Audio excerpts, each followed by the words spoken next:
Hey, what's going on, guys? So that's right, I have another chip to try. So let me go over a couple things before we even get into the video. Number one, the awesome grandma quilt in the back there was not made by my grandma. Unfortunately, all my grandparents have passed away years ago, which I might make a storytime video on talking about them. They're all very interesting people. But no, just got this from someone who spent all the time making it. They offered it, I took it. So now it's hanging on the back there, which is not really summertime appropriate. That's really for winter. But anyway, so besides that, I want to just talk about eating crappy food. So I know some of you are very concerned. You know, hey Jeff, why are you doing all these like chip videos? You know, you're eating like crap. I'm eating actually pretty well. I'm getting lots of exercise at my job. I'm doing lots of exercise stuff when I get home. I am actually losing weight again. I'm not going to focus on it. I'm not going to do the Fat Man Diaries or anything like that until there's some significant loss. You know, you guys will tell when I'm making videos when I eventually lose enough weight, but I have lost like 15-20 pounds since moving, but you know, it's not, to me it's not significant. Once I have significant loss, maybe I'll talk about it a little bit. We'll touch upon some things, but you know, I'm not telling you guys anything you don't know. You know what I mean? You know how to lose weight. Everyone knows how to lose weight. Everyone knows how to keep off weight. No one does it. I shouldn't say no one. There's definitely some people. In fact, you guys have sent me messages, success stories. You know, hey, I used to be 390 pounds and now I'm, you know, 230 pounds. And that was 10 years ago and I'm still, you know, 230 pounds or whatever. That happens. It does happen. But it's less common than people who lose 30, 40, 50 pounds and then just gain it back or more. So it's hard because I always have good intent, you know, when I talk about the weight loss and when I want to try, I genuinely try. If you're fat and you've tried to lose weight and we're unsuccessful, you tried too. We never just tried hard enough. And it's really about sacrifice. You know, that's really the biggest thing. It's just sacrificing more than you think you are. You always think, man, I'm really sacrificing. I used to have this much food, now only having this much food. Well, this little bit, which is way less than before, is probably still too much. You just don't realize that, or mentally it's hard to get past that. You know, the biggest thing is it's okay to feel hungry. And it's a hard thing. When you're hungry, you'll still live, you're fine. You can go to bed hungry. You can not eat for a day. You can not eat for 2 days or 3 days, you know. But anyway, I'm not gonna get into the whole thing there. I'm just saying, when I do these videos, I'm tasting something. I'm having 2 or 3 chips.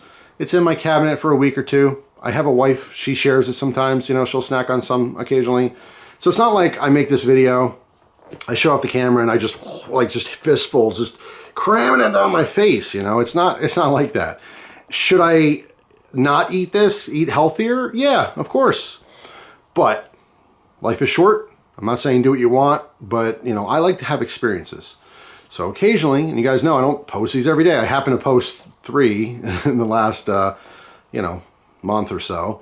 But that's because it was just a series. I just happened to buy them all at once, which by the way, 2 of those bags are still in the closet and almost filled. So I'm just saying, it paints a picture that's not necessarily true. Just because you see a video, like if I can make 5 videos this week of me eating oranges, right?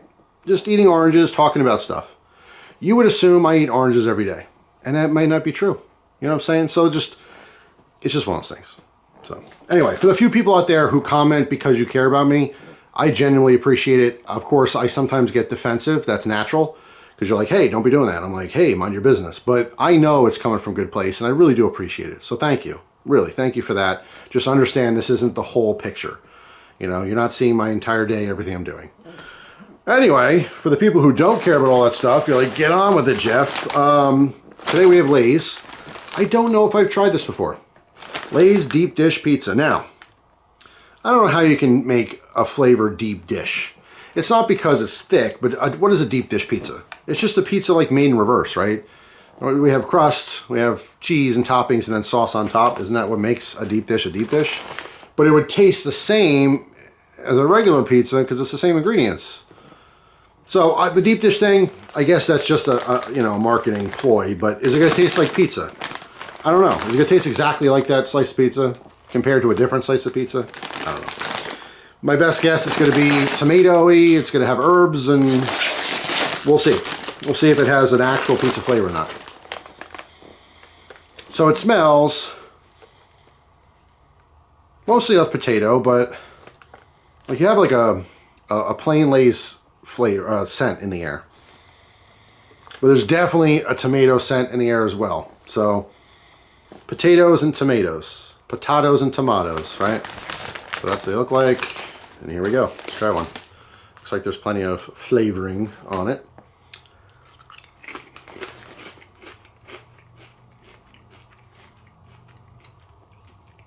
Yeah. That's good. Is a deep dish good? No.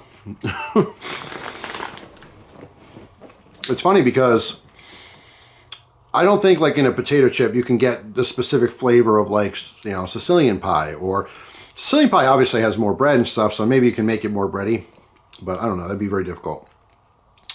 If anything, if you told me, Jeff, it tastes like pizza, right? Yeah, it tastes like pizza.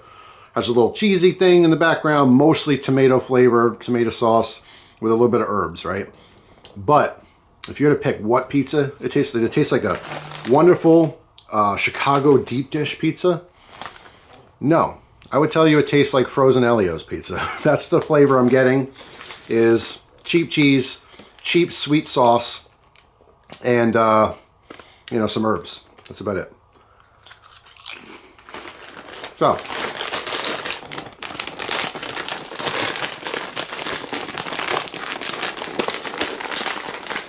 fold it down, fold it in.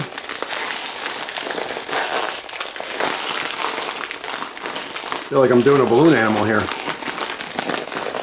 fold it over. So now it's sealed, right? I have a video on that. You guys see that video? Do you watch all my videos? Maybe some of you do. I don't know. But yeah, so now it's sealed so they won't get stale easily. And I have to make sure they're not going to get stale easily because I'm done eating them. Maybe later, maybe like as a snack, I'll literally have a pinch of them, but that's it. This is going to sit in the cabinet for a few days, you know? So anyway. That's all. Deep dish pizza? No. Pizza flavor? Yes. Cheap frozen pizza flavor.